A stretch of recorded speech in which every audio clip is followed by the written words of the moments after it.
Bonjour. Donc, nous sommes ravis, avec Sandrine Doppler, de vous accueillir donc, sur le média Planète Foot Santé. Sandrine, si tu veux me mettre peut-être sur scène peut-être? Ah, pourquoi tu n'es pas sur scène, Nathalie? Non, Tu je es? vois Agnès moi, mais bon, je ne sais pas si c'est la Ah, je vois Agnès, mais c'est pas voilà, génial, voilà. super. Donc nous sommes ravis avec Sandrine donc de vous accueillir pour le 3e webinaire de l'Institut for a Positive Food qui va durer 1h20 environ, hein. On va essayer de vraiment respecter pour qu'on puisse, déjeuner ensuite. Donc c'est le dernier, webinaire de l'année. Donc aujourd'hui, on va discuter et débattre autour du sujet donc l'émergence d'un nouvel omnivore et en particulier, comment adapter l'offre alimentaire qui est vraiment le sujet, d'actualité. Donc, ce webinaire, c'est le dernier d'une série de 3. Donc, je vous invite à regarder les autres, même s'ils peuvent se regarder chacun séparément, mais donc sur le sujet de la transition alimentaire. Donc, tout au long de ce webinaire, vous avez la possibilité de poser des questions dans l'onglet questions, hein. Donc, on y répondra un petit peu à la fin de chacune des 3 interventions et également au moment de la table ronde. Si vous avez d'autres soucis techniques ou de problèmes de son ou autres, n'hésitez pas à ce moment-là à intervenir au niveau de l'onglet chat. Donc, je vais maintenant laisser la parole à Danielle Thomé, donc, qui est présidente du conseil scientifique de l'Institut for a Positive Food et professeur honoraire de nutrition humaine, qui va donc ouvrir, animer ce débat et être un peu le gardien du temps. Donc, très bon webinaire et puis je vous souhaite une très bonne fin d'année. Je laisserai Nikta Baguefi et Sandrine Doppler conclure ce webinaire. À tout à l'heure. Voilà, bonjour à tous. Merci de participer à ce webinaire. Donc, comme l'a dit Nathalie, c'est le 3e et dernier épisode d'une trilogie sur les problèmes du nouvel omnivore. Nous avons eu un premier webinaire qui a traité de la végétalisation, les relations avec la nutrition et l'environnement. Un second qui a traité des comportements alimentaires et comment favoriser des comportements sains et durables. Et donc, ce dernier webinaire, lui, va traiter des problèmes qui sont aussi importants, évidemment, dans le cadre de l'alimentation, qui est l'offre alimentaire. Et là, nous aurons trois interventions de spécialistes de la question. Donc, une première intervention de Agnès Giboro, qui va traiter… nous allons tout d'abord avoir une introduction sur l'omnivore par Philippe Legrand. Ensuite, Agnès Giboro va traiter des problèmes de facteurs culturels, contextuels et sensoriels, hein, de l'Institut Paul Bocuse. Ensuite, Céline Lenné, directrice du cabinet de veille et de prospective Alimavenir, traitera des questions d'innovation dans le cadre des produits alimentaires pour faciliter une alimentation saine et durable. Et nous finirons par une intervention de Karine Sanouillet, hein, qui est directrice de l'agence Respire en conseil et stratégie, sur les problèmes de la distribution. Voilà, donc sans plus attendre, je vais passer la parole à Philippe Legrand, qui est professeur à l'Agro de Rennes, qui va, Agrocampus Ouest à Rennes, qui va traiter des problèmes de la définition du nouvel omnivore. Voilà, Philippe, tu as la parole. Ok, merci Daniel et merci à l'équipe. Alors, on m'a juste demandé en 5 minutes de préciser 2-3 points.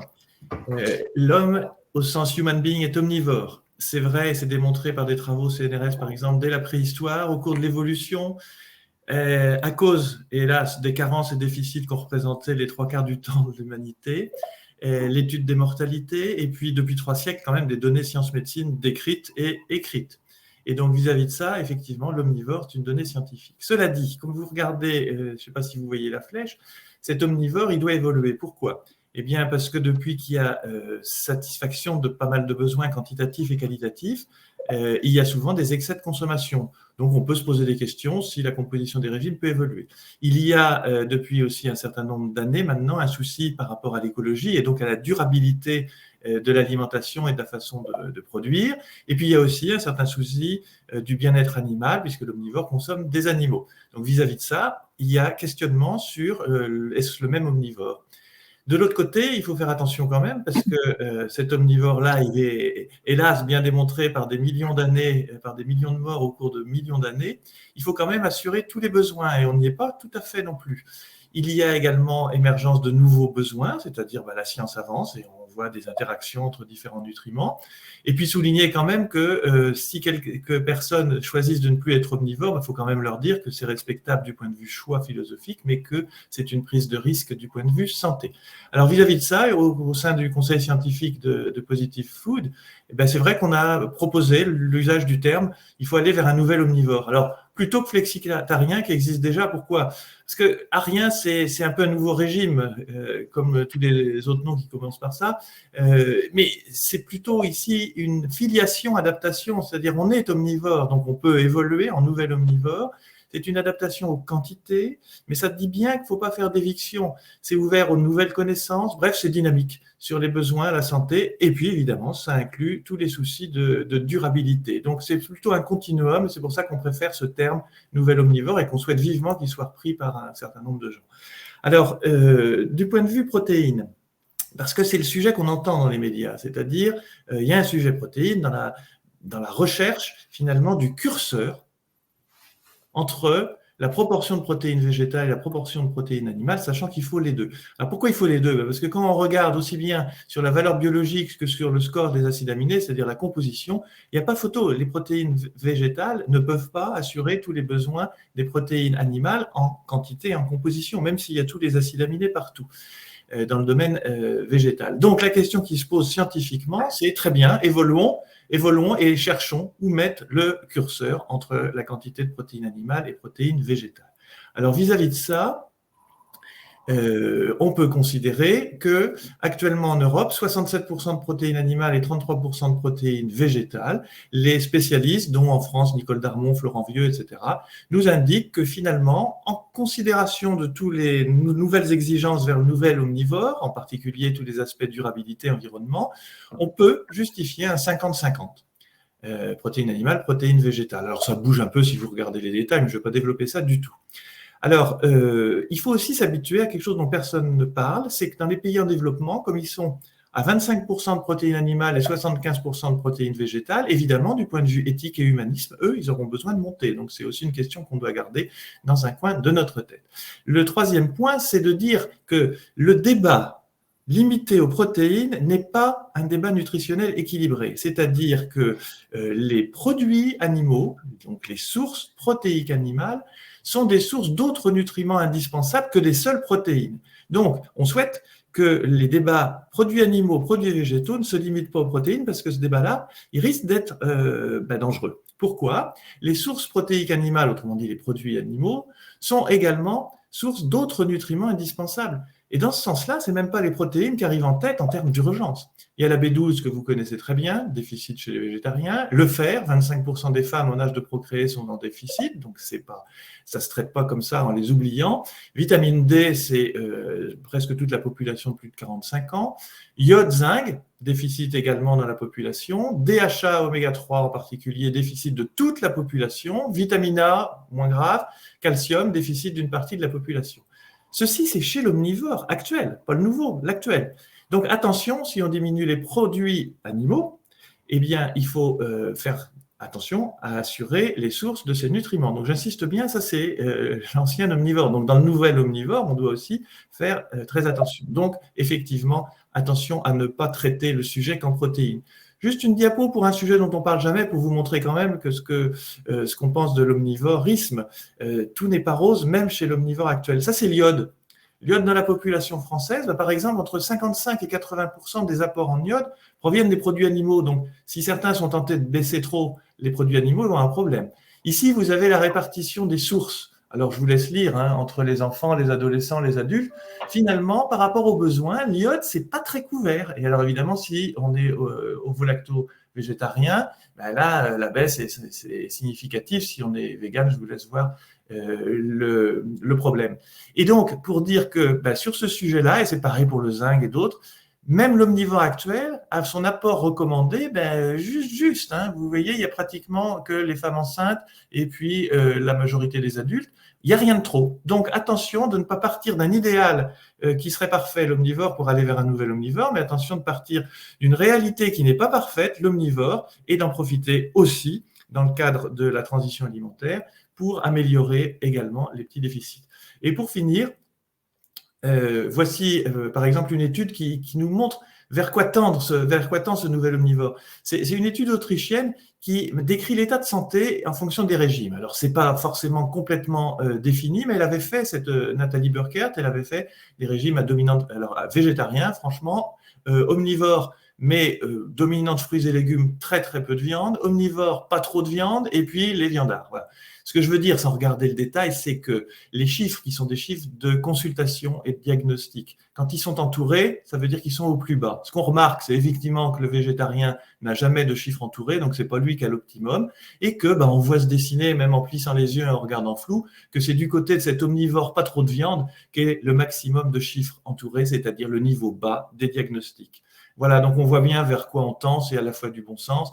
On va passer de l'omnivore au nouvel omnivore, sans cesse à affiner par la science. Alors la science nutritionnelle, la science écologique, qui est bien représentée aussi dans l'Institut for Positive Food, mais pas par les modes et pas par les idéologies. Et suite à ça, qui est un phénomène continu, eh bien, il faut évidemment adapter l'offre alimentaire. Je vous remercie.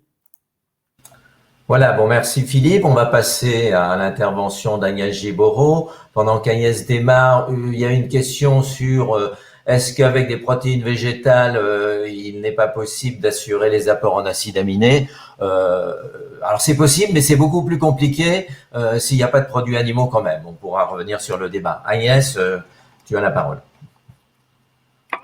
Merci. Bonjour à tous.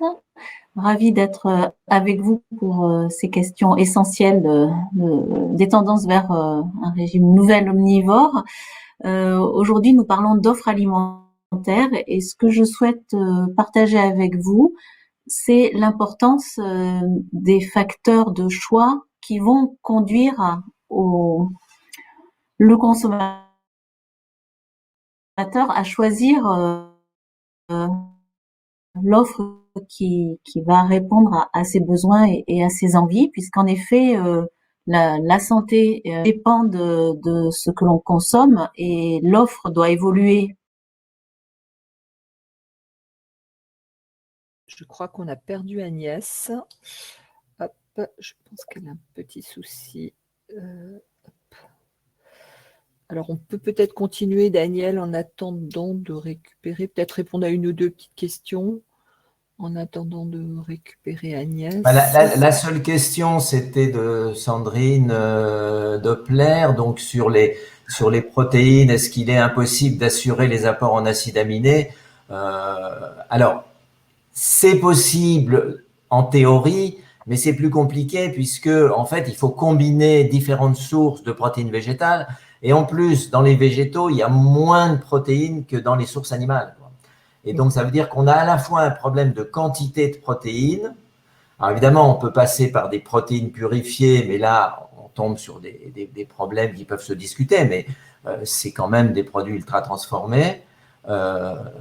Alors que les protéines animales, les sources animales sont riches en protéines et sont des protéines de bonne qualité. Donc, en fait, c'est beaucoup plus facile, simplement. Agnès. On a Agnès qui est de retour. Voilà. Oui. Désolée, le problème du télétravail. Je pense que bon, j'espère que installé ici, ça ne coupera plus. Donc je sais pas où j'ai été coupée, donc je recommence. Donc merci pour l'invitation et ravie de participer à ce webinaire sur l'évolution de l'offre alimentaire pour répondre à ces enjeux de nouvelles omnivores. Je voulais souligner ce que je vais souligner aujourd'hui, ce sont les facteurs qui accompagnent le choix et le comportement alimentaire, puisque l'offre peut être conçue pour être la plus équilibrée, la plus saine et la plus durable possible.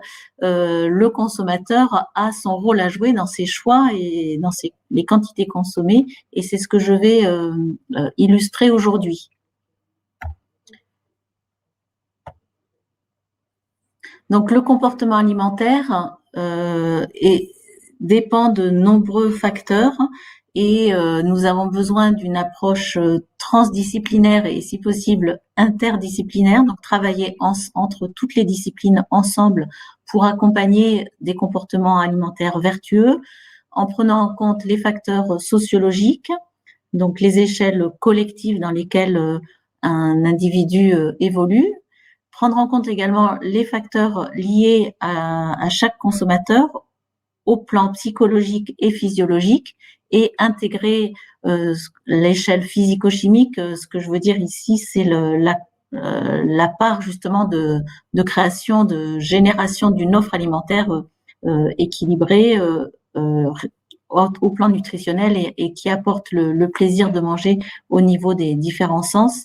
Et n'oublions pas que le comportement alimentaire part depuis la préparation de l'offre, donc la préparation à domicile ou en industrie ou en restauration, et qu'on doit intégrer les aliments et la combinaison avec les boissons.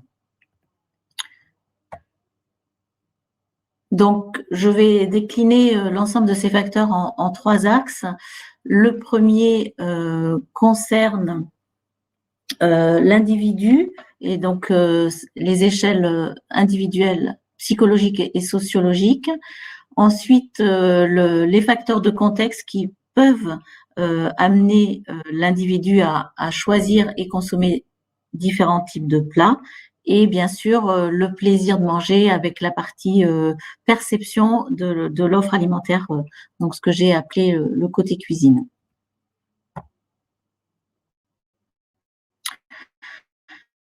Donc, chaque individu est inscrit dans un groupe social avec son histoire et ses référents culturels.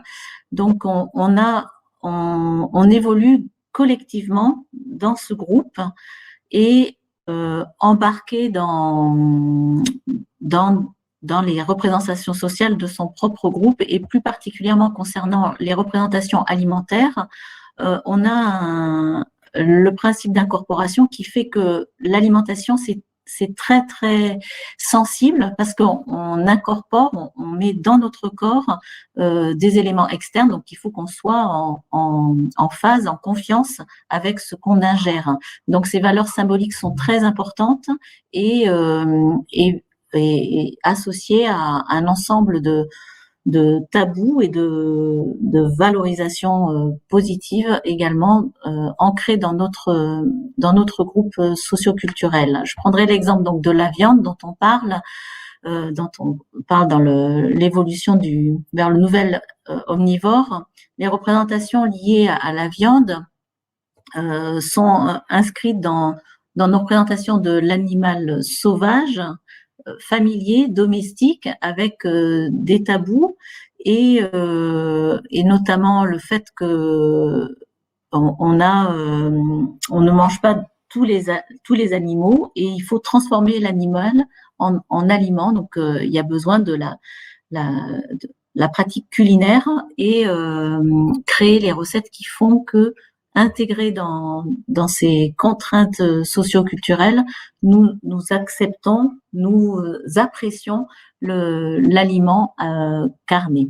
Donc aujourd'hui, on voit en effet l'évolution d'une réduction de la consommation de viande. Et notre propos en tant que créateur d'une offre alimentaire saine et durable, c'est d'intégrer en même temps les éléments nutritionnels et en même temps les attentes, les évolutions qui sont d'ordre culturel, donc les évolutions de ces représentations sociales. Pour cela, on a plusieurs facteurs. Et avant de traiter de la composition, du choix de la recette, je souhaiterais traiter les facteurs de contexte qui font qu'on peut accompagner le consommateur vers une offre plus saine et durable en travaillant, par exemple, au niveau des interactions sociales avec le personnel de service, par exemple, mais également dans la famille, au sein de la famille, travailler sur les différents rôle et accompagnement, que ce soit les parents vers les enfants, mais dans l'autre sens, ça fonctionne aussi. Et travailler également sur l'environnement du repas pour qu'il soit favorable à une alimentation saine et équilibrée et intégrant la valorisation d'une offre durable. Et donc, je voudrais présenter un travail que nous avons fait sur ce qu'on a appelé l'effet plat du jour. Alors, c'est dans le cadre d'un projet européen Veggie Eat pour favoriser la consommation de plats végétariens. Vous voyez ici, j'espère que vous voyez ma souris, en haut à gauche, vous avez un burger végétarien versus des boulettes de viande avec une sauce tomate. Vous voyez que quand les deux plats sont présentés sur une carte, on a 66% des consommateurs qui choisissent le plat à base de viande. Ici, en haut à droite, vous avez le plat du jour qui est uniquement le veggie burger et on voit que dans ces cas-là, on passe de 34% à 60% de choix pour le plat végétarien, sachant que les gens pouvaient demander s'il y avait une alternative et dans ce cas-là, on a 40% de plats à base de viande qui est choisi. Et quand on a deux alternatives, donc on voit que quand on propose trois alternatives, trois choix, on a 23% uniquement de choix pour le plat végétarien. Et quand on met le plat du jour veggie burger, le plat du jour burger végétarien, on passe de 23 à 53% et on garde 47% de choix à base de viande. Donc, on a des stratégies de présentation de l'offre qui favorisent les plats que l'on souhaite mettre en avant, notamment végétarien si l'on souhaite. Et dernier élément, c'est l'offre alimentaire en termes de plaisir ressenti à consommer, l'expérience sensorielle.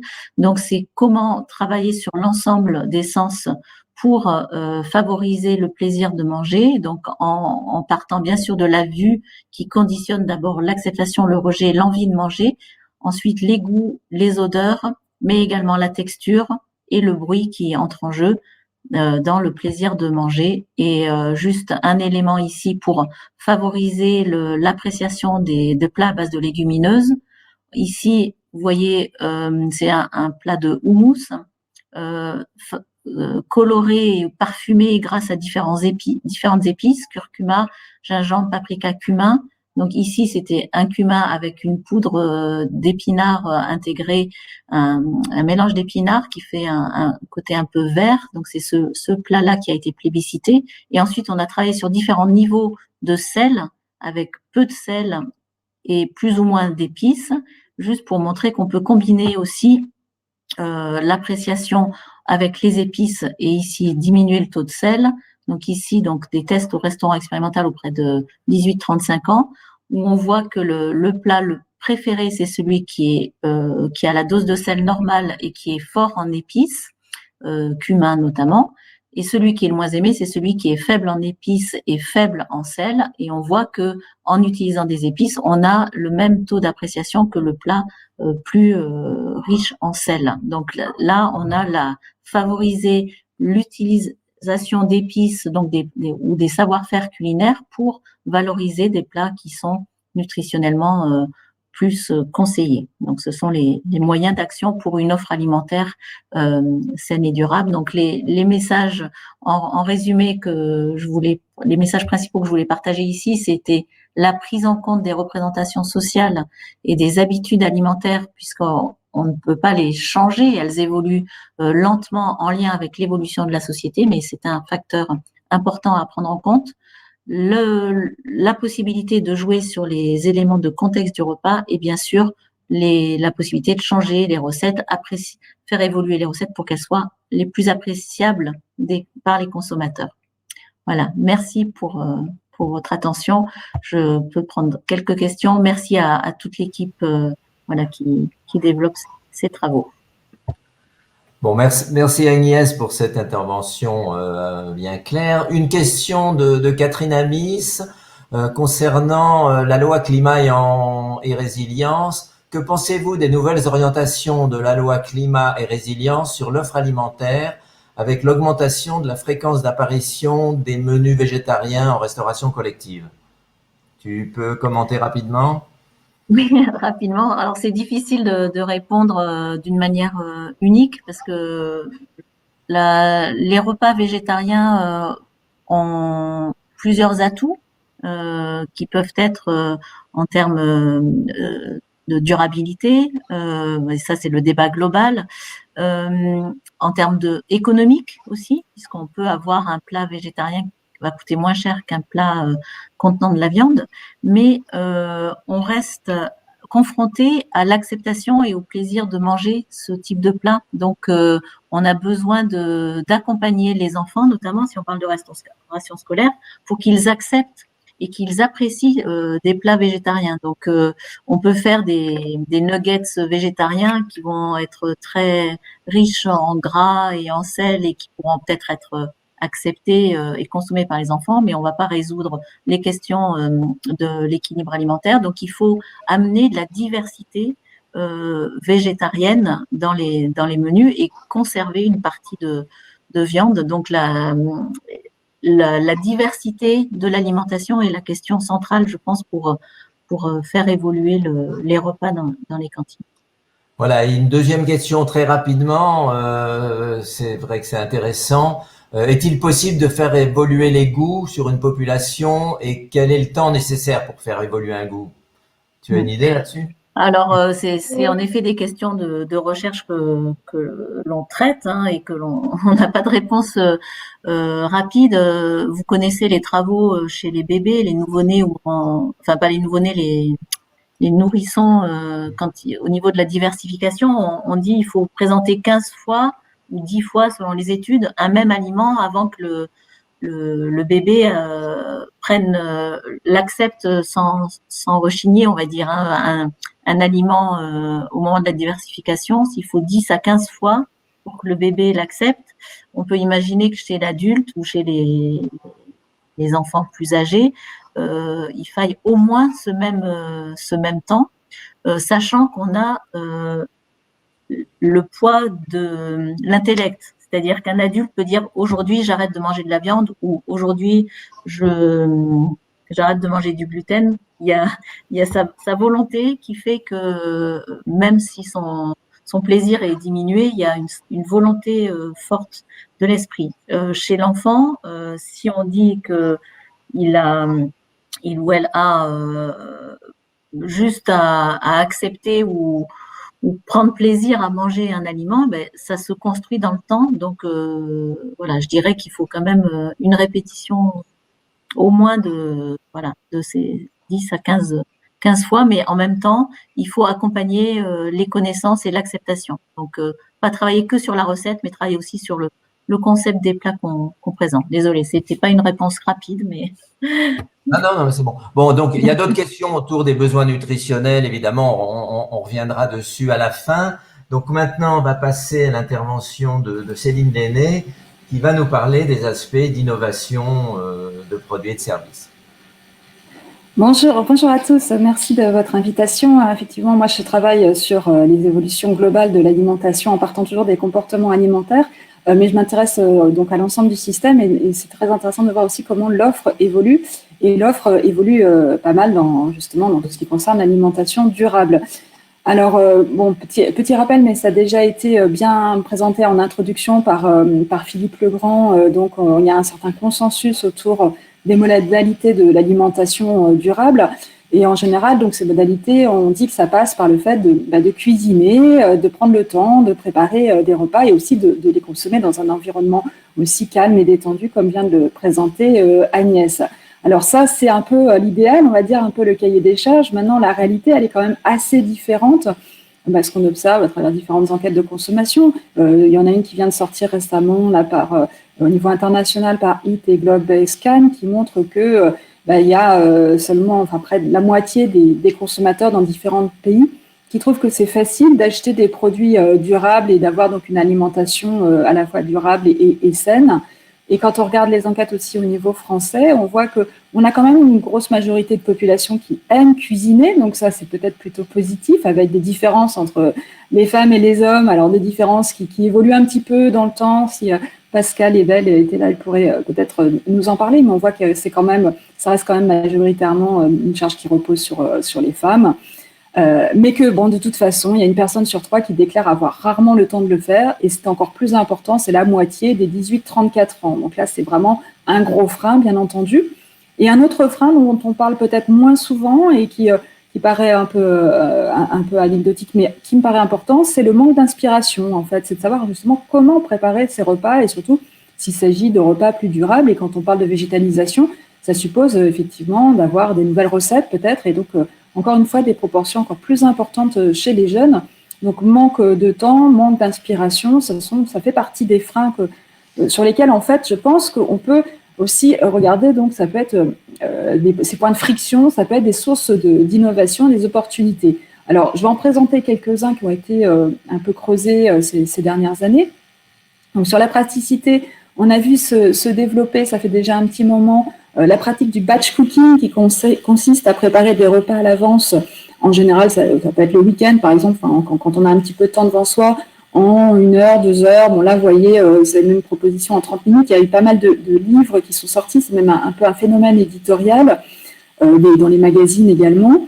Mais finalement, j'ai pas vu, alors peut-être que d'autres auront des exemples, mais je n'ai pas vu d'exemples de produits agroalimentaires qui se soient inscrits dans cette nouvelle pratique, dans cette nouvelle tendance, alors que pourtant, je pense que ça pourrait être encore une fois un support d'innovation. Ce que j'ai vu, c'est que on a, par exemple, Interprofession des protéines végétales et des huiles, Terre Oléopro, qui présente sur les réseaux sociaux, justement, des idées de menus à partir de protéines végétales en pratiquant donc le batch cooking.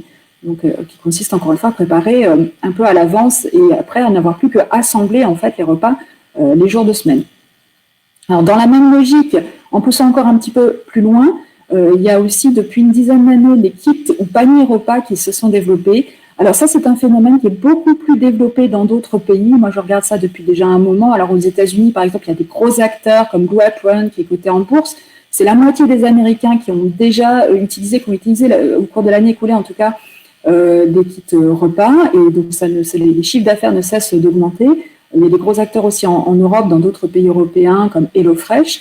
En France, il y a quelques startups qui, pour certaines, ont été rachetés par des gros acteurs comme Kitok, qui a été racheté par Carrefour, Cotabago, qui a un partenariat avec Biocoop. Donc voilà des choses qui se mettent un petit peu en place avec les principaux distributeurs. Alors là, ça consiste en fait à recevoir l'ensemble des ingrédients pour réaliser toute une série de recettes, par exemple pour toute la semaine, des ingrédients qui sont prédosés avec des fiches recettes, avec un peu la promesse de pouvoir réaliser ces plats sans trop de compétences culinaires, en général moins d'une demi-heure, pour certains même en moins de temps. Avec cette idée que c'est aussi une réduction du gaspillage. Donc déjà, ça c'est un des arguments en faveur de la durabilité. Le deuxième argument étant que ce sont des produits frais, donc c'est du fait maison, et que pour beaucoup de plats qui sont présentés par ces startups, ce sont des recettes justement végétales ou avec moins de viande. Et vous voyez même que Kitok propose donc de calculer la réduction d'émissions qui sont liées justement à ces recettes végétales qui permettent donc à ses clients de consommer de manière plus responsable. Alors, on voit pas mal d'avantages à ces formules, mais il y a quand même de grosses contraintes. Le prix par personne à la portion, même si c'est dégressif en fonction du nombre de personnes et du nombre de repas qui sont commandés. Et puis également la contrainte de l'abonnement, puisqu'en fait, vous vous inscrivez dans ce système et ensuite vous recevez chaque semaine, vous choisissez vos recettes en fonction de différents critères, mais c'est un abonnement, même si on peut le mettre sur pause, il y a toujours cette idée qu'on prend, on est un peu contraint. Alors, je n'y pas toujours parce qu'il y a eu quelques tentatives de proposer ces kits repas à l'intérieur des rayons des supermarchés. Par exemple, Kitok, il y a certains magasins qui proposent ces kits repas. Et c'est encore une fois beaucoup plus développé aux États-Unis. Il y a notamment Kroger, le distributeur Kroger, qui avait racheté un des principaux acteurs, Home Chef, et qui a réalisé $1 milliard de chiffre d'affaires l'année dernière en magasin avec ces kits repas. Donc là encore, ça peut être quelque chose qui pourrait se développer à l'avenir.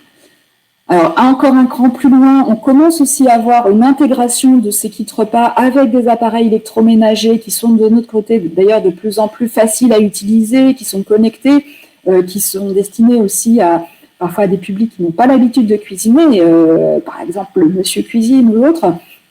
Donc, on voit qu'il y a une imbrication qui est en train de se faire, qui paraît assez logique, effectivement, entre ces appareils électroménagers et les ingrédients pour réaliser donc les recettes, avec là aussi ici les limites de coût de l'équipement, puisque même s'il y a une baisse des coûts de ces appareils, ce n'est quand même pas à la portée de tous les foyers, de tous les ménages, il y a un certain investissement à réaliser. Alors, encore un peu plus loin dans la praticité, si vous voulez vraiment pas vous mettre au fourneau, il y a bien sûr des plats cuisinés qui existent. Alors, les plats cuisinés, en général, c'est un secteur qui est en train de se reformer, de se reformuler avec moins de conservateurs, moins d'additifs ou autres. Mais on voit aussi une nouvelle génération de plats cuisinés qui sont des plats cuisinés frais avec donc des DLC courtes. Alors là, ici, j'ai présenté l'offre de Season qui appartient à Food Cherry. Donc, Food Cherry qui a aussi été racheté d'ailleurs par le grand acteur de la restauration collective Sodexo. Et là, vous pouvez recevoir plusieurs plats pour votre semaine. Encore une fois, avec un équilibre pour certaines formules, avec notamment donc une proportion d'aliments végétaux assez importante. Mais on a de nouveau ici un coût, et puis encore une fois des contraintes de l'abonnement pour cette formule-là en tout cas, et puis également des questions en termes de durabilité qui peuvent se poser sur l'emballage plastique, même s'il y a des progrès qui sont en train d'être faits, c'est des recherches bien entendu pour pouvoir se passer de plastique, en tout cas faire du recyclable, ou des systèmes de consigne pour d'autres acteurs par exemple. Alors, ce qu'on voit aussi en train de se mettre en place, c'est justement cette approche par la recette au sein même de l'e-commerce. C'est-à-dire que l'e-commerce, comme vous savez, a connu un bond, notamment depuis le confinement. Maintenant, c'est 9% des achats alimentaires qui sont réalisés en France de cette manière. Et donc, c'est aussi toute la façon de faire les courses, de concevoir les courses qui est en train d'être changée, soit en passant par les portails justement des sites d'e-commerce, soit en passant par des applications, comme ici, je vous ai montré l'application Joe, qui vient d'ailleurs de lever aussi de nouveaux fonds et qui se développe et qui a des partenariats, comme vous le voyez, avec beaucoup de distributeurs. Donc, sur cette application, vous pouvez sélectionner des recettes en fonction, encore une fois, de différents critères, si vous voulez, des recettes végétariennes ou excluant tel ou tel produit, etc. Et ça vous génère une liste de courses et vous pouvez être livré directement. Donc là aussi, on retrouve un peu quelque chose d'assez global. Et aux États-Unis, la start-up Inuit va encore une fois plus loin en interfaçant tout cela avec des appareils électroménagers comme des fours connectés par exemple. Alors, la praticité, ça passe aussi par la livraison de repas tout faits, la livraison qui, comme l'e-commerce alimentaire, a explosé notamment depuis le confinement, avec beaucoup d'offres comme Uber Eats, Deliveroo, etc. Mais il y a aussi certains acteurs qui se positionnent sur cette question de la durabilité. Là, j'ai mis l'exemple de Food Cherry qui propose des recettes, encore une fois, avec beaucoup de plats végétariens et en excluant certains aliments qu'ils estiment ne pas avoir un impact très positif sur l'environnement, qui vient de sortir aussi un livre de cuisine justement avec des recettes plus équilibrées et plus respectueuses de l'environnement. Et puis, on voit aussi des nouveaux acteurs dans ce domaine de la livraison de repas à partir de restaurants qui vont focaliser justement sur des recettes plus végétales ou plus éthiques, ou d'autres acteurs comme aux États-Unis, la chaîne de restauration rapide Chipotle, qui commencent à afficher l'empreinte carbone, l'empreinte eau, l'empreinte sol de leurs plats, qui permettent aussi aux consommateurs qui le souhaitent de limiter leur impact. Alors, pour associer maintenant deux contraintes qui sont la praticité et le goût, parce que le goût, ça a été déjà dit, mais c'est vrai que c'est absolument primordial si on veut pouvoir que les consommateurs acceptent certains produits. Alors là aussi, ça fait déjà quelques années qu'on a vu se développer une offre, notamment dans le végétal, associant justement différentes céréales, légumineuses, etc., pour avoir un apport nutritionnel qui soit bien équilibré et surtout avoir des recettes qui soient aussi gourmandes et qui soient très faciles à préparer, puisqu'on voit que là, ce sont des choses qui peuvent se préparer entre 5 et 10 minutes. Donc là, ça colle vraiment bien au mode de vie, on va dire, contemporain. Un autre avantage qui, à mon avis, n'est pas assez mis en avant par ces offres, c'est leur prix, parce que si on prend là le prix à la portion, c'est vraiment des choses qui sont imbattables. Et puis, pour terminer, et vraiment axé sur la question du goût, et c'est tout à fait en lien avec ce que vient de dire Agnès Duboreau, c'est cette question des épices, des aides culinaires, des sauces, des herbes, qui vont faire que l'acceptabilité des plats, notamment végétariens, ou même des plats de fruits et légumes, de tout ce qui peut être, on va dire, meilleur pour la santé et meilleur pour l'environnement, va devenir plus goûteux. Et bien là, il y a aussi toute une offre qui se développe. Alors, je vais citer l'exemple, par exemple, de Maggi, donc un produit de Nestlé qui est proposé en Australie, qui a un assaisonnement qui peut être utilisé à la fois dans des plats végétariens et dans des plats avec de la viande, donc qui permet aussi de réunir un peu toute la famille selon les choix. Et puis des épices pour légumineuses du Ducros. Et cet exemple également de la start-up Just Spices, qui est une start-up qui s'est créée il y a quelques années en Allemagne et qui a eu un succès vraiment très important, notamment parce qu'elle est très active sur les réseaux sociaux. Elle propose beaucoup de recettes, elle ne cesse d'innover dans des mélanges, encore une fois, d'épices, d'assaisonnement, etc. Et cette start-up avait inclus dans cette présentation, j'ai vu vendredi qu'elle a été rachetée par le grand acteur Kraft Heinz, puisque c'est effectivement une start-up très, très prometteuse pour, encore une fois, faciliter ce passage à la végétalisation. Elle touche beaucoup les millennials, etc. Donc, elle est vraiment dans l'air du temps, on va dire. Alors, pour conclure, on voit qu'il y a un continuum entre des produits, entre produits et services, on va dire, entre moins de praticité et plus de praticité, donc en fonction du temps qu'on va consacrer encore une fois à la préparation des repas, et que je pense qu'on demain on va avoir une hybridation de ces solutions, parce qu'on voit déjà une hybridation des acteurs entre les acteurs de la distribution et les acteurs de la livraison de repas. On aura probablement un panel encore plus large donc de ces solutions en fonction du temps qu'on peut consacrer, et peut-être des systèmes d'abonnement où on pourra avoir, donc un jour si on a le temps, on fait une recette à partir d'ingrédients déjà un peu préparés, et le jour où on a moins le temps, on a un plat tout prêt, mais qui soit vraiment bon, sain et à la fois durable. Donc je terminerai là-dessus et on va poursuivre, j'espère, dans nos échanges. Voilà, merci pour cette intervention bien illustrée sur ces problèmes d'innovation. Alors, ce qu'on voit, et ça rejoint aussi d'ailleurs la présentation d'Agnès Gibourot, c'est que il y a toute une série de paramètres qui vont influencer la façon dont l'offre peut orienter la consommation. Alors, on sait tous évidemment qu'un des premiers paramètres, c'est le prix. On est revenu là aussi. On a vu que ça impacte fortement, évidemment, la possibilité de développer des produits. Ensuite, là, c'est bien illustré, il y a le problème de la praticité, qui est aussi un paramètre important. Et ça a été bien rappelé qu'au début, c'est que c'est quelque chose pour motiver les consommateurs, y compris pour cuisiner. Il faut que ça soit bien adapté et de façon pratique. Alors ensuite, évidemment, il y a les caractéristiques. Alors évidemment, le goût est important. Il n'y aura pas de consommation si les produits ne sont pas bons et appréciés par le consommateur. Et puis vient évidemment les aspects plus nutrition, santé, environnement. Alors, une question qui est importante, c'est dans tout ça, les aspects qui nous intéressent, qui sont, on va dire, nutrition, santé et environnement, les deux étant importants, comment ils interviennent par rapport au prix, à la praticité et au goût? Est-ce que vraiment ils vont impacter la possibilité de développer des produits ou ils ne viennent qu'en secondaire, quoi? Oui, alors je pense qu'il y a plusieurs catégories de consommateurs. Il faut toujours le rappeler. Il y a des consommateurs qui vont être effectivement très, très attentifs au prix pour des raisons de contrainte de pouvoir d'achat, et c'est une part croissante, bien sûr. Et puis, il y a des consommateurs qui sont plus attachés à d'autres dimensions, que ce soit la durabilité, l'équilibre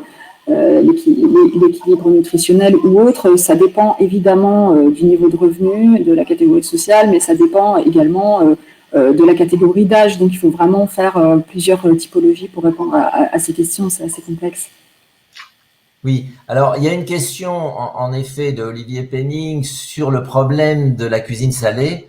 J'entends que l'attrait est plus grand pour la cuisine salée. On remarque déjà que tout est déjà plus salé de façon aberrante dans les produits transformés.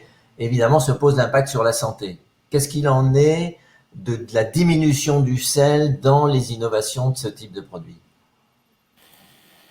Alors, moi, j'ai pas fait d'études précisément sur ces questions-là, mais j'ai le sentiment quand même que c'est pris en compte, puisqu'il y a souvent l'affichage du Nutri-Score, il y a souvent l'affichage justement d'un certain nombre d'allégations sur les questions d'équilibre nutritionnel. Donc, je pense que, en plus, si on a des choses, je ne suis pas spécialiste de ces questions-là, mais j'ai le sentiment que plus on a des choses fraîches, par exemple dans les plats cuisinés frais, moins on a besoin de mettre de sel. Donc, a priori, ça serait plutôt favorable.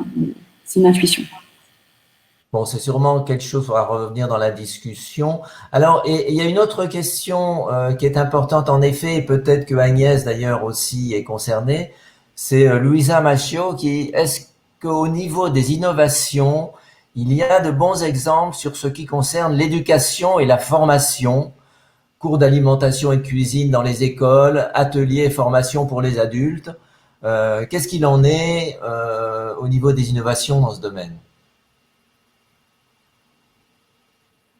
Céline, tu veux répondre Peut-être, oui, je sais pas.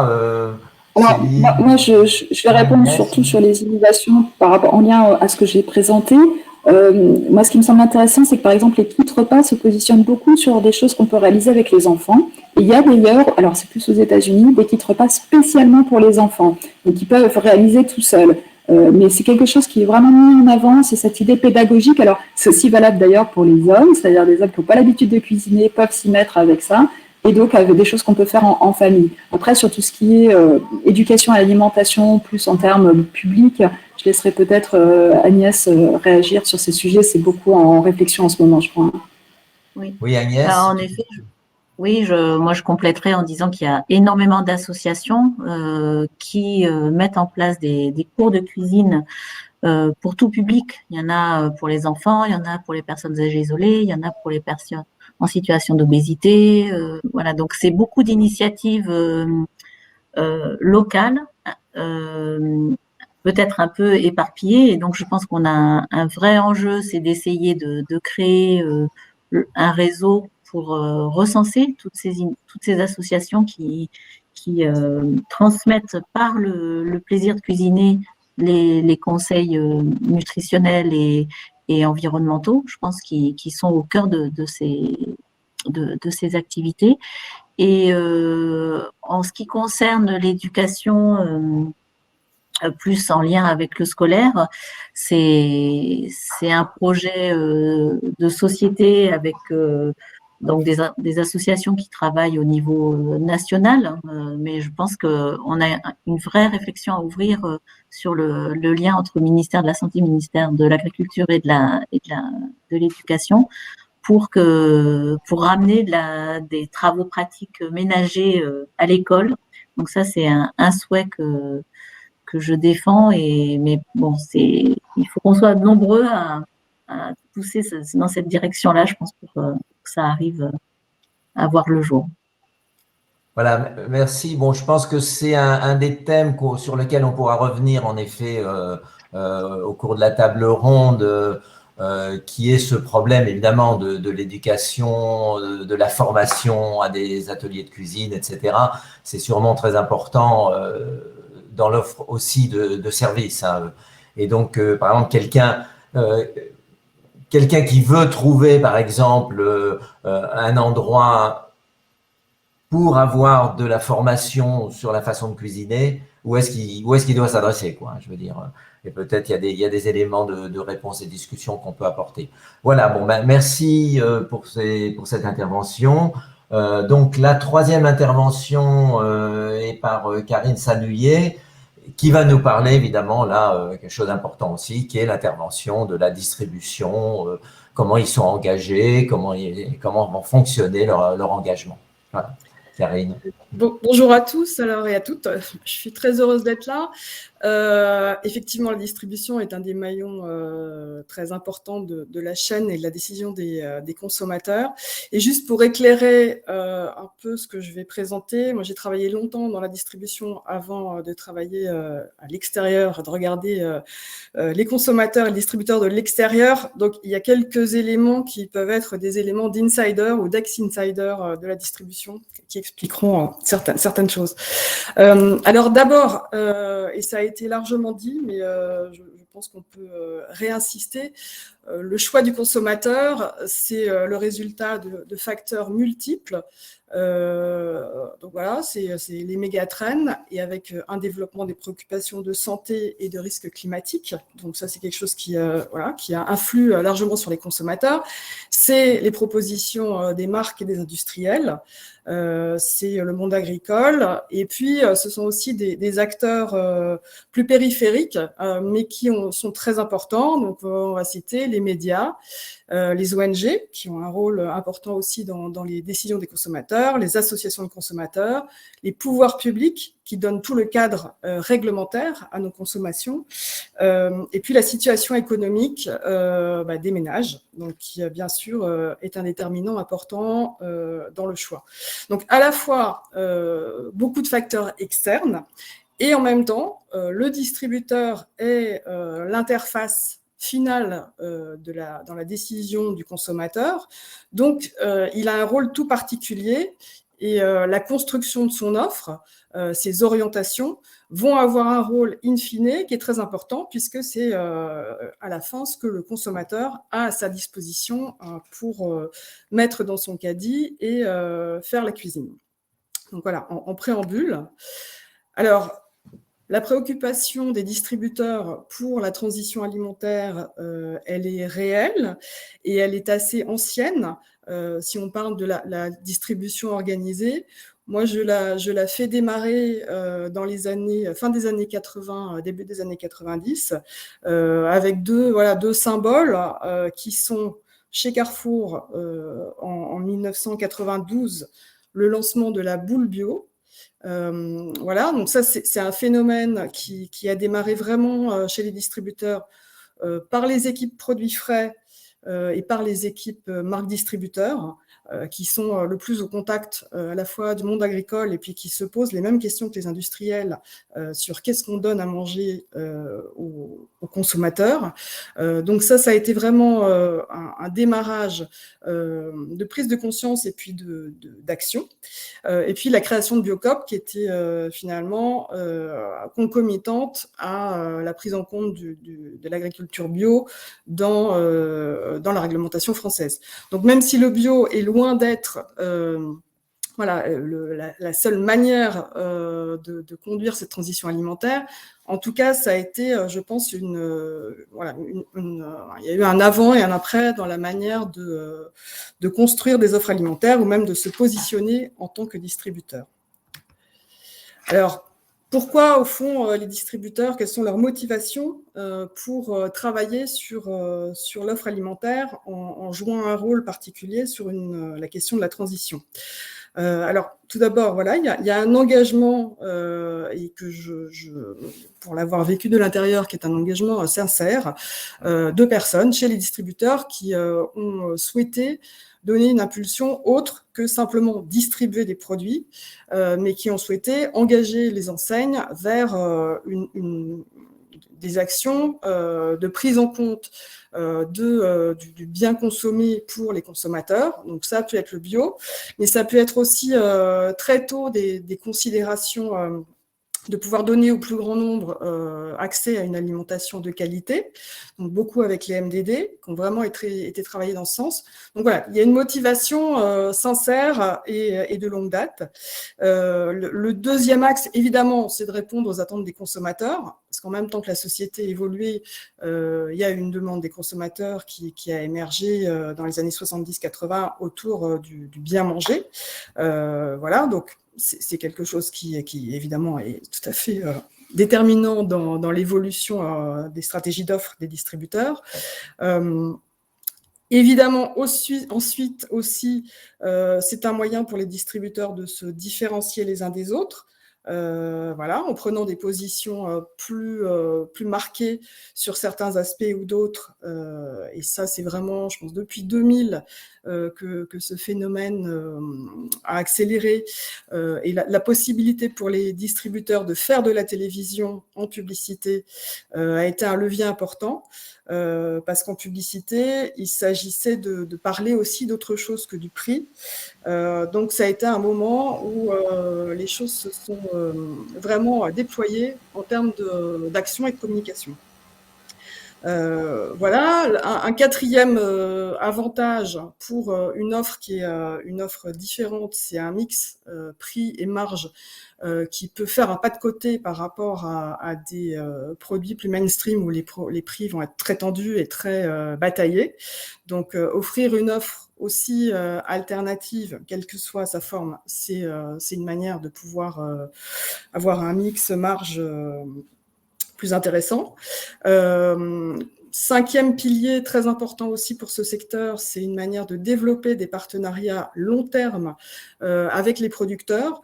Donc que ce soit les producteurs à travers les filières agricoles, mais aussi avec des PME qui vont aller sur des types de propositions alimentaires un peu différentes.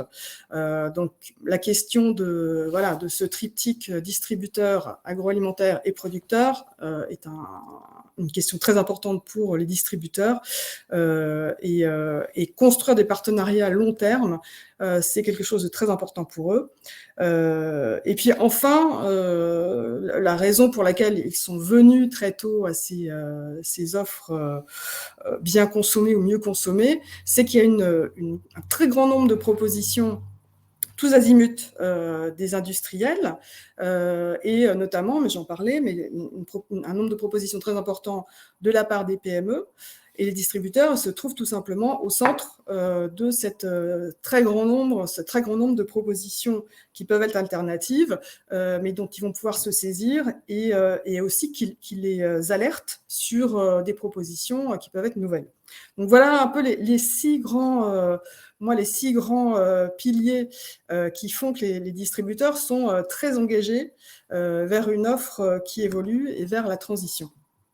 Alors maintenant, si on regarde en chiffres, ce qui est pas simple, parce que avec les questions de mieux se nourrir ou de transition alimentaire vers des productions d'un mode différent, c'est très difficile de capter les chiffres parce que on est habitué les grands instituts sont habitués à soit analyser par catégorie de produits ou par marque de produits et au fond les attributs qui vont qualifier une offre différente sont en construction et sont beaucoup plus complexes à cerner.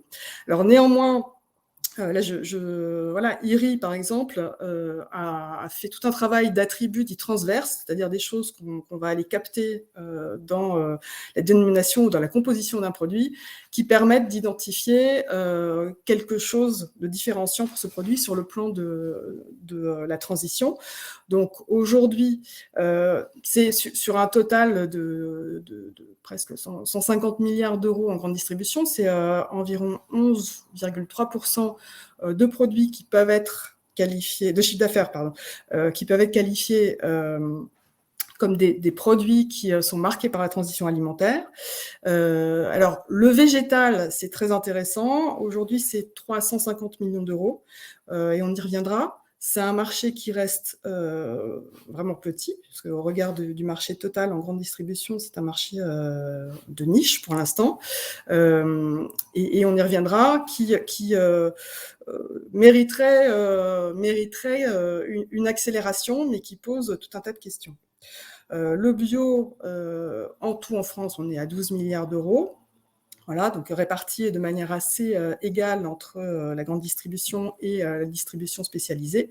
Donc c'est vraiment une manière pour la grande distribution de prendre une part importante à la transition alimentaire.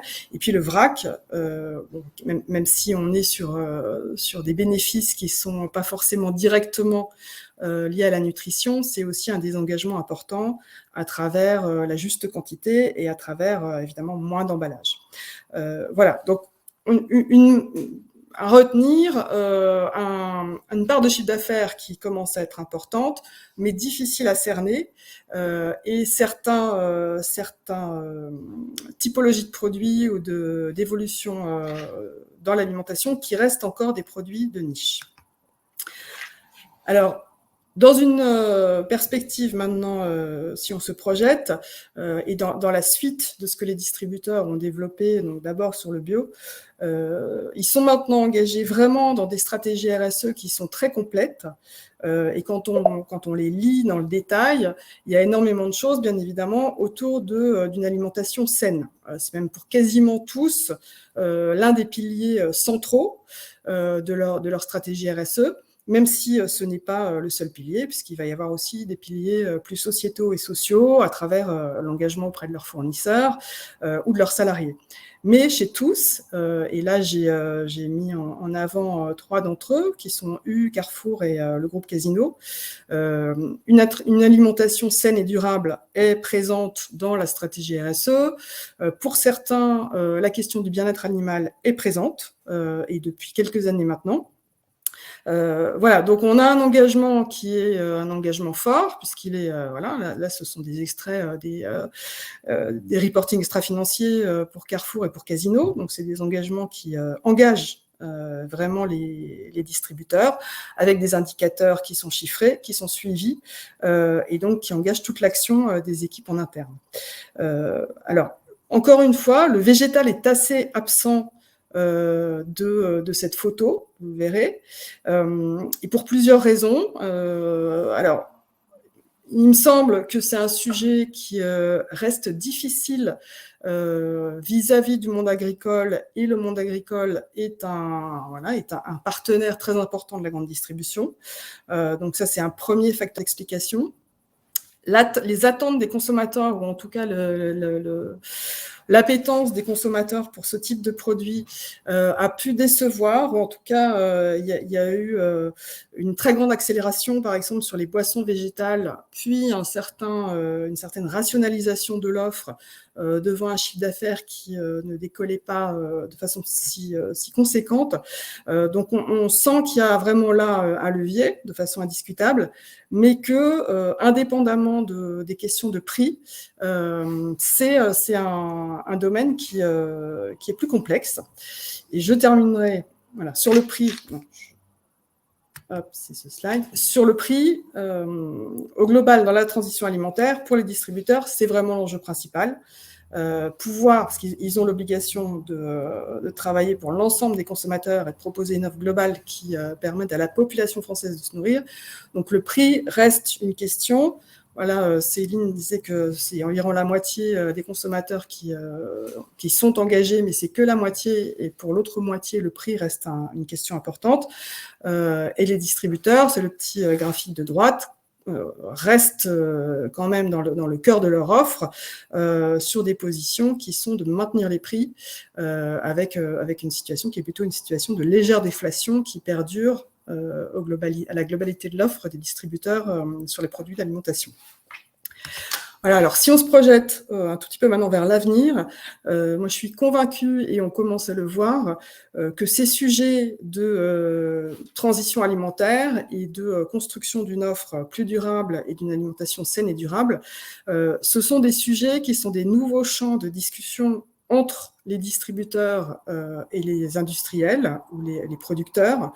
On a vraiment, à travers maintenant les lois les plus récentes, un triptyque dans lequel chacun est dépendant de l'autre. Voilà, Carrefour, c'est assez intéressant, a réalisé tout récemment une remise de prix des produits de marque, des produits à marque nationale, qui sont inscrits dans une transition.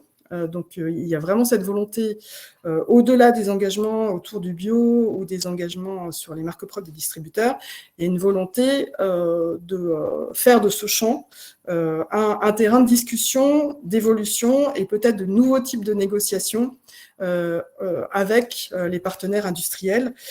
Et ça sera indispensable puisqu'on est vraiment dans ces sujets sur une chaîne qui va des producteurs aux industriels, aux distributeurs et aux consommateurs finaux.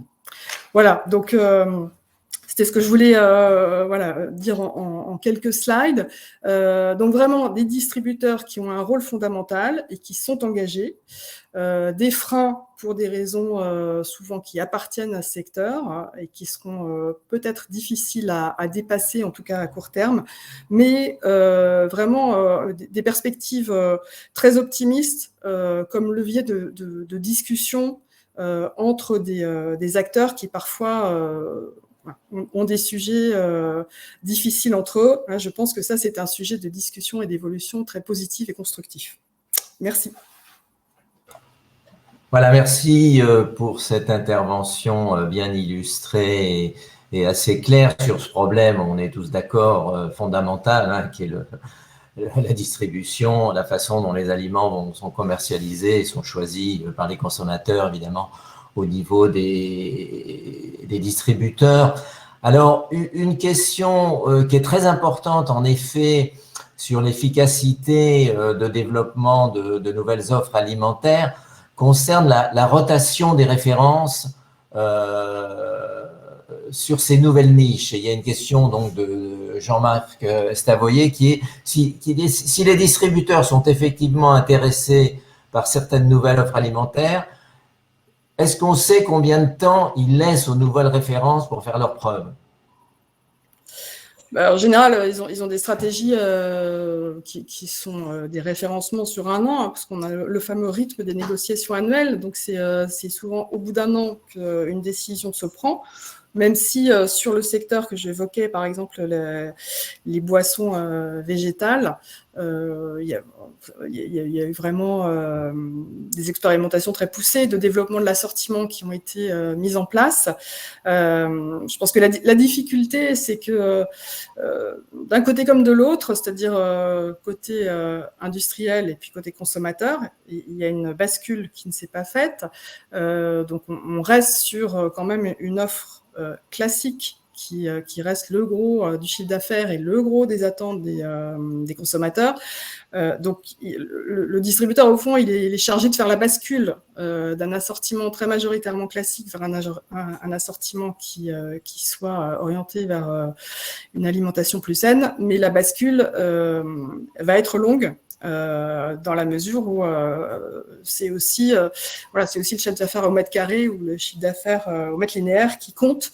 Et donc, même si les expériences se font, à un moment, le rappel à la réalité se fait aussi. Oui, c'est-à-dire, on revient alors aussi en partie sur l'intervention de Agnès, c'est-à-dire on sait que pour qu'un aliment rentre dans le registre alimentaire de consommateurs et qu'il soit bien convaincu de l'intérêt, il faut un certain temps. Donc on pourra revenir d'ailleurs dans la table ronde là-dessus. Est-ce que, par exemple, les distributeurs sont prêts pendant une période, on va dire, à mettre des références qui vont être vendues à perte, quoi, sachant qu'il faut le temps que ça soit intégré par les consommateurs? Vendu à perte, c'est plus la surface allouée qui offre des rendements inférieurs au reste. Mais oui, je pense que quand on fait le rapport du chiffre d'affaires, par exemple sur les boissons végétales au mètre linéaire, c'est un secteur sur lequel le rendement est plus bas qu'un rendement moyen. Donc il y a des paris qui sont faits très clairement par les distributeurs. Ça a été, je pense aussi, tout un cheminement sur le bio, où tout d'abord il y avait des endroits limités au bio qui étaient vraiment dédiés dans les magasins, puis on a dédoublé la surface parce que on a voulu vraiment pousser ce produit. Mais simplement, voilà, dans une certaine limite, et aussi tant que la communication, les investissements de communication qui sont faits par les industriels en proportion restent sur l'alimentation classique, ça joue énormément aussi dans le linéaire attribué, parce que c'est ce qui fait aussi les choix des consommateurs. Donc, je pense qu'on n'est pas encore dans cette bascule. Voilà, bon. Donc, merci. Oui, en effet, il va falloir qu'on revienne là-dessus dans le cadre de la table ronde, parce que c'est vraiment une question importante, quoi. Comment, dans les stratégies de distribution, on va dire des produits nouveaux, sains, durables, mais évidemment, il faut qu'ils soient bons, il faut qu'ils soient pas trop chers, etc., peuvent être intégrés dans les registres alimentaires, sachant que là, la distribution a un rôle important à jouer, y compris avec de l'accompagnement de formation et d'éducation, d'ailleurs. On sait que comment ils vont pouvoir faire pour donner des informations qui vont orienter le consommateur vers des choix un peu plus durables. Donc, on va passer maintenant à la table ronde plus générale. Donc, il y a un certain nombre de questions transversales qui se posent.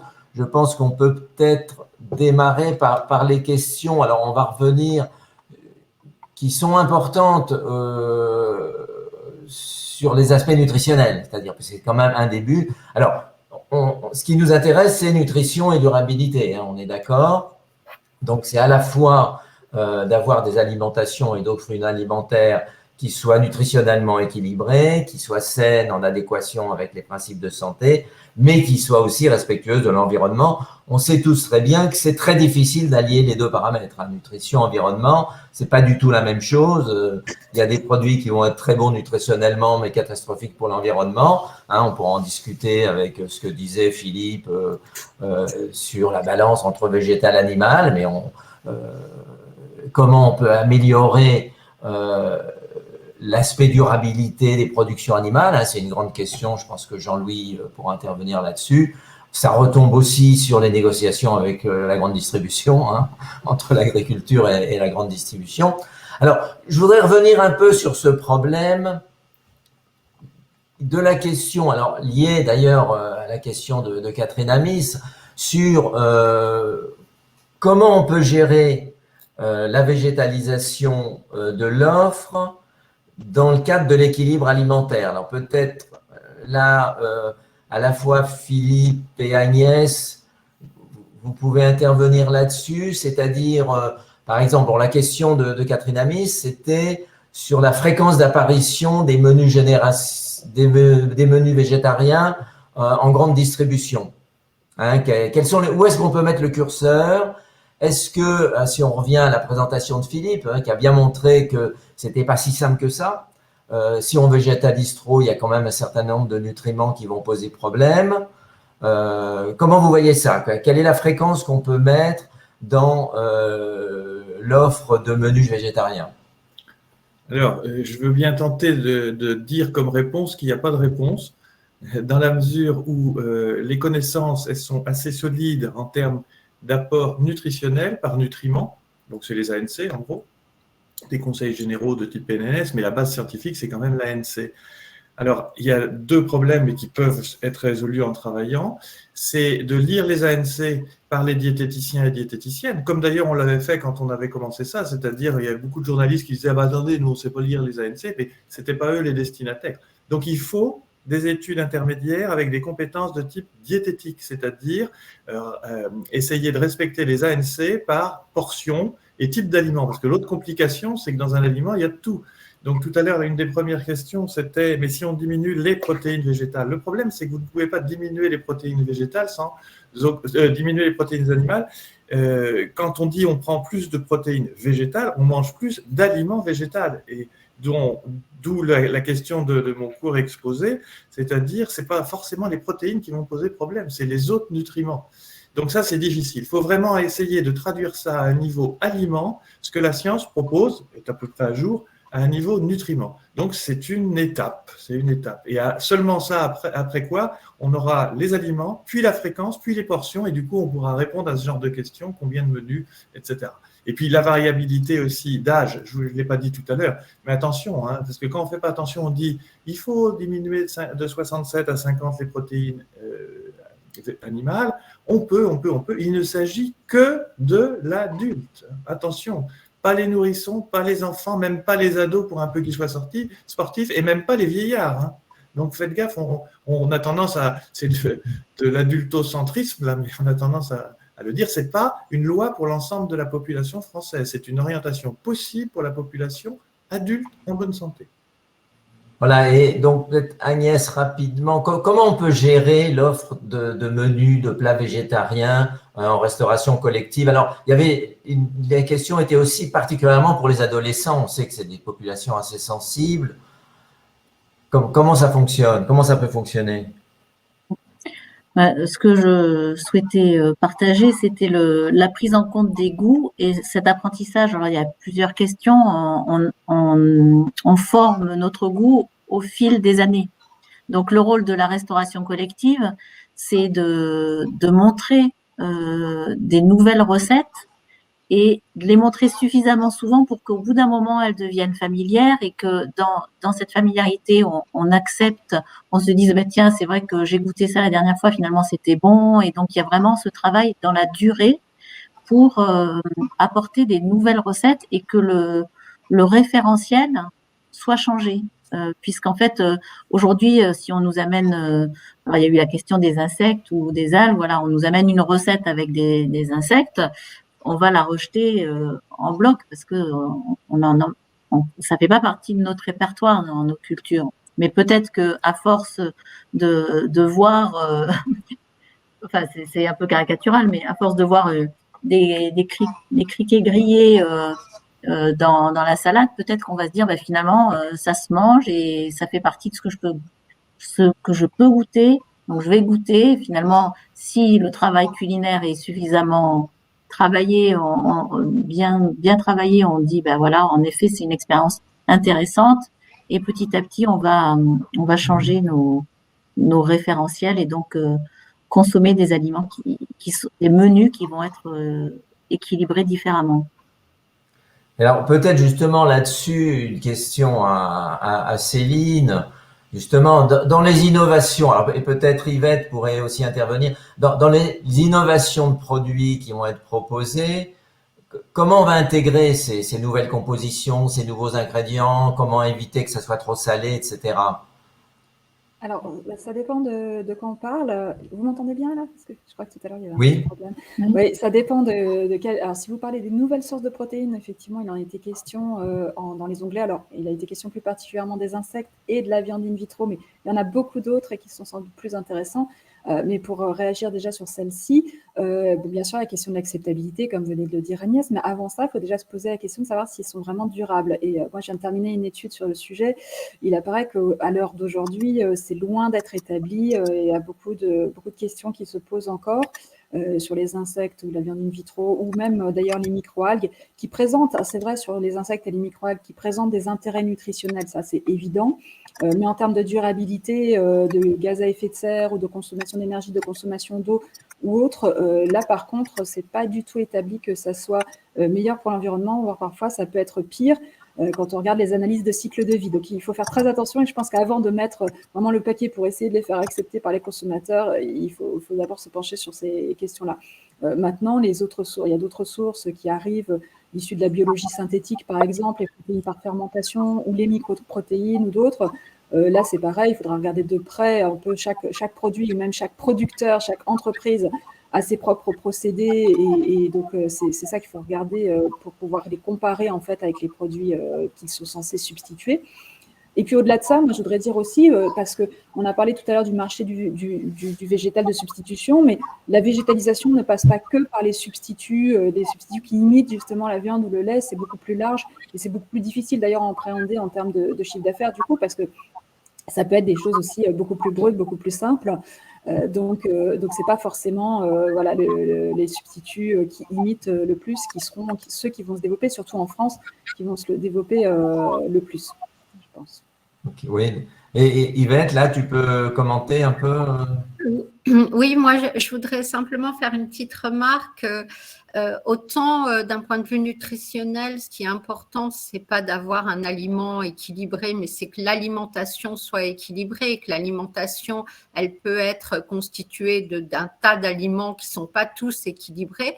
Et je prendrais la même chose pour la durabilité, parce que d'entendre est-ce que les insectes c'est durable ou non, je sais pas si le problème ou le point est bien là, parce que encore une fois, la durabilité a été établie avec un certain nombre de données, avec des unités de mesure, etc. Ce qui est important, c'est est-ce que l'alimentation va être durable? Donc peut-être que le focus, tout comme en nutrition, au niveau environnement, doit bouger un petit peu sur l'alimentation et plus sur les aliments.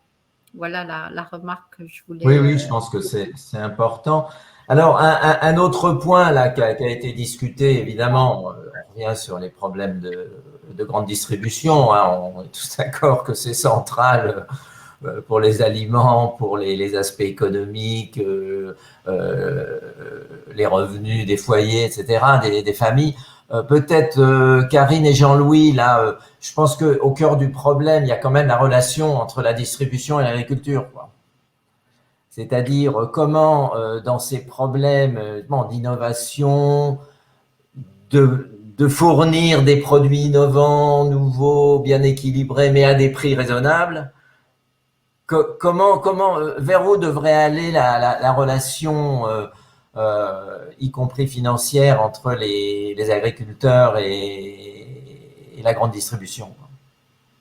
Ça a été, ce sujet est au cœur de la loi Egalim 2, donc voilà, donc il y a des choses qui sont faites, je dirais, par la filière dans son ensemble et dans des cadres dans un cadre de discussion avec le gouvernement. Je pense que la question pour les distributeurs, c'est la question de la couverture de l'intégralité de la population française. C'est-à-dire que proposer une offre de qualité, même mieux rémunérée, et voilà, c'est possible dans une certaine mesure. C'est plus complexe quand on commence à être sur la totalité de la population française. Alors, néanmoins, voilà, les discussions sont là. La loi qui est passée présente certains intérêts, en tout cas pour préserver le revenu des agriculteurs, puisqu'elle elle intègre dans les négociations le fait de ne pas de prendre en compte l'augmentation des matières premières s'il y en a une. Après, les distributeurs, face à ça, ils ont des stratégies qui sont de balayer plus large ce que peut, le type d'alimentation saine et durable qu'ils proposent. Alors après, voilà, est-ce que c'est bien, je vous laisserai juger, mais en tout cas, c'est une manière de rendre accessible au plus grand nombre une alimentation qui sort du pur conventionnel. Donc, ça passe beaucoup par le local, les circuits courts et la mise en place de dispositifs assez nouveaux. Donc, notamment Système U s'est vraiment positionné très fortement là-dessus, même si les autres ne sont pas en reste. Voilà, ça passe vers une diversification des propositions aux consommateurs qui permettent d'approcher une meilleure qualité pour tous. Maintenant, la question du végétal, c'est intéressant parce que les produits vraiment typés végétal, là, il n'y a pas de question de prix. Voilà, c'est même presque au contraire, on peut proposer des produits très accessibles, mais la question d'un retrait ou d'une bascule de l'animal, des produits animaux, sera, je pense, une question très épineuse pour la grande distribution, parce que les liens avec le secteur de l'élevage sont des liens très importants, et moi, je n'ai vu aucun distributeur aujourd'hui prendre une position dans sa stratégie RSE ou même à côté sur un rééquilibrage. Donc, je pense que c'est un problème complexe du fait du poids de la distribution sur le secteur agricole et du rôle politique que joue la distribution dans ce triptyque. Voilà. Donc c'est beaucoup plus complexe peut-être encore que la question des prix. Oui, oui. Jean-Louis est connecté ou pas là? Je pense qu'il... Non, il est... Non, je le vois pas, Daniel. D'accord. Ok, non, mais donc c'est important. Non, mais je pense que ces questions de relations prix, accessibilité justement pour le consommateur, c'est tout à fait central, quoi.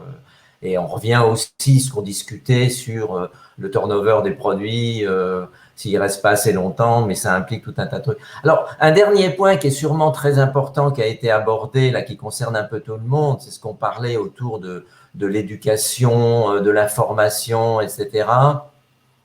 Alors, peut-être Agnès oui, tu peux commenter. Oui, je voulais ajouter un élément également en restauration collective. C'est vrai qu'en restauration scolaire, notamment, on parle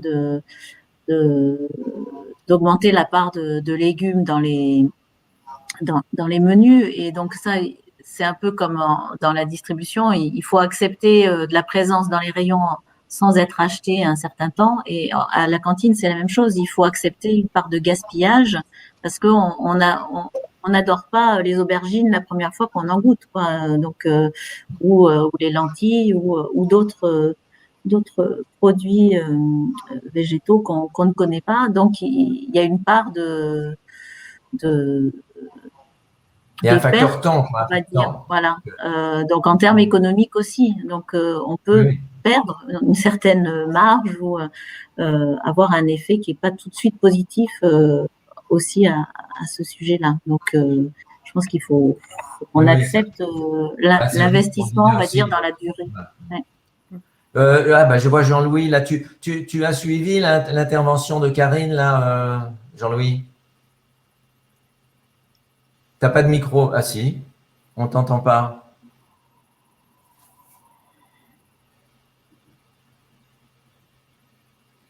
Non, on n'entend pas.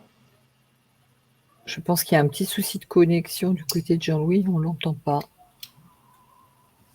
Ton micro est connecté, est branché? Oui, il est ouvert son micro, hein. Donc je pense que c'est un problème de connexion. Il y a un problème.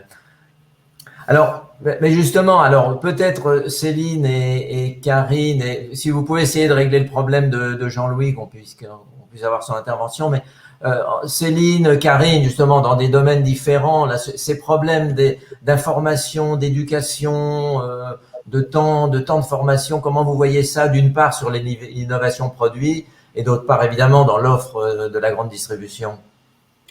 Moi, je veux bien reprendre sur la grande distribution parce que j'avais un exemple à partager. C'est une initiative qui date déjà, je crois, de plusieurs années au Royaume-Uni, qui s'appelle Peas Please et qui engage à peu près tous les acteurs, je crois, de la distribution et aussi de la restauration hors foyer. Il me semble qu'il y a de la restauration rapide également, qui prennent des engagements justement d'augmenter le nombre de légumes, de protéines végétales qui sont mises à disposition, de les rendre plus attrayants, de les mettre plus dans les menus, etc. Et il y a des rapports annuels qui sortent pour mesurer justement comment ils ont rempli leurs engagements. Et c'est très médiatisé, il y a beaucoup d'articles dans la presse. Il vient de sortir le rapport annuel, là, donc Peas Please. Et ça me permet quelque chose d'assez mobilisant et ça donne encore une fois naissance à des innovations. Alors, je ne les ai pas présentées ici parce que justement, c'était plus des innovations de distributeurs, mais il faut savoir qu'au Royaume-Uni, il y a beaucoup de plats végétariens sous marque de distributeurs et également qui sont vraiment de très bonne qualité. Donc, ça, à mon avis, c'est un moyen aussi, encore une fois, une offre qui permet de démocratiser cette végétalisation. Oui, Karine, justement, Oui, au-delà de la vente des produits, quoi, il y a un service d'accompagnement. Oui, enfin, moi, je suis convaincue, le distributeur est au contact direct et final en fait avec le consommateur, donc effectivement, il y a un rôle très important qui a été pris en compte. On a vu plein d'expériences à travers des parcours d'achat qui permettent une nutrition, voilà, pour guider le consommateur. Même Leader Price avait fait des expériences comme ça qui mixaient prix très accessible et panier équilibré. Donc, c'est vraiment pris en compte. La difficulté, c'est la mise en œuvre et quelque chose qui fonctionne dans des magasins qui sont souvent très grands. Et donc, il y a une question pratique qui n'est pas simple, mais effectivement, et je rejoins Céline sur le fait que le e-commerce donne une alternative parce que là, il y a une possibilité beaucoup plus simple qu'en vrai de regrouper les produits, d'accompagner avec des conseils. Alors même si aujourd'hui le e-commerce c'est déjà mais que 9 à 10% des achats alimentaires, en tout cas c'est un média qui permet d'être plus accompagnant sur le choix des produits qu'un magasin qui passe par des contraintes physiques qui sont jamais simples dans la durée. D'accord. Bon, je pense qu'on arrive au bout. Là, on a dépassé un peu, non, même pas. Un petit peu. Allez, un tout petit peu. Voilà, De 7 minutes. Alors, sur les questions, il y a des demandes là ou des sites internet. Bon, il faudra qu'on les. On pourra continuer après de répondre aux questions. Hein, comme ça, il y a eu encore quelques petites questions, mais on pourra continuer après. Voilà. Je laisse Donc, conclure, Daniel. Voilà, je voudrais remercier les intervenants là qu'on présenté des choses bien documentées, bien claires. Je pense que ça permet d'alimenter la discussion. Donc, je pense que je passe la parole à Nikta, non, c'est ça ce qui va conclure? Alors, comme on était un petit peu, Nikta m'a chargé de vous remercier tous, mais Nikta, si tu veux avoir 1 ou 2 minutes, tu peux encore, hein, on n'est encore pas trop décalé. En tout cas, moi, je voulais déjà, au nom de Sandrine et de moi-même, remercier Nikta et tous les intervenants qu'on a eus au cours de cette série de 3 webinaires, parce que c'était très riche, très intéressant. Et ça, je pense que ça peut amener tout le monde à réfléchir, parce que c'est une question vraiment, la place du nouvel omnivore, c'est la question centrale aujourd'hui. Moi, je voudrais, on reviendra sur cette question qu'a abordée Philippe Legrand tout à l'heure c'est vraiment, je pense, le point de vigilance sur les nutriments, parce qu'aucun aliment n'est effectivement idéal. Et je pense que pour aider l'offre alimentaire, il faudra regarder ce point de vigilance. Et moi, j'avais noté vitamine B12, le fer, le calcium, la vitamine D. Tout ça, c'est pas intervertible. Et on parle souvent des protéines animales, végétales, mais ça va bien au-delà. Donc voilà, encore merci Nikta, l'Institut for Positive Food. Et je te laisse conclure peut-être, Nikta, si tu veux. Merci beaucoup. 2 minutes parce qu'on a jamais. En tout cas, je tiens vraiment à remercier le conseil scientifique de l'Institut pour leur accompagnement sur toute l'année 2021, la rédaction de la charte qui va nous être très très utile pour orienter les actions concrètes. La charte Positive Food, qui est disponible sur le site internet de l'Institut, qui va nous aider à orienter les actions concrètes pour faciliter l'adoption de l'alimentation saine et durable. On voit que le contexte est multicritère, donc on doit travailler tous ensemble et prendre les différentes dimensions nutrition, environnement, acceptabilité, le plaisir en compte. Donc c'est vraiment la vision défendue par l'Institut, c'est-à-dire allier plaisir et santé autour de l'alimentation saine et durable avec la vision Positive Food. Donc, merci aussi à tous les experts qui nous ont accompagnés, les intervenants d'aujourd'hui et aussi les autres webinaires. Et rendez-vous, je vous souhaite une belle fin d'année 2021 et rendez-vous en 2022 pour d'autres événements et d'autres contenus. Merci beaucoup. Merci à tous. Merci. Déjà, Nathalie, je ne vais pas rajouter. Moi, je vais juste vous dire qu'on va se revoir en 2022 et on va parler d'un autre omnivore qui est le bébé. Et on va parler le 21 janvier à 11h30 des 1000 jours de bébé et donc de l'alimentation des enfants. Alors, les experts, tout ça, vous nous suivrez sur les réseaux sociaux, on mettra ça. Nathalie, tu veux rajouter quelque chose sur les 1000 jours de bébé? Super. Oh non, donc, c'est bien. On va reprendre avec le début. Allez, on va reprendre l'alimentation de l'omnivore. On avait dit qu'on a, comme l'a dit Agnès, il fallait remettre un peu de pédagogie là-dedans. On va reprendre les bases donc des bébés. On va vous souhaiter à tous de très bonnes fêtes. Comme d'habitude, vous avez été ultra nombreux. Il y a ultra de questions, donc on va tout redonner à l'Institut. Les questions, on y répondra. Et puis évidemment, le replay sera mis en ligne très rapidement sur les réseaux sociaux.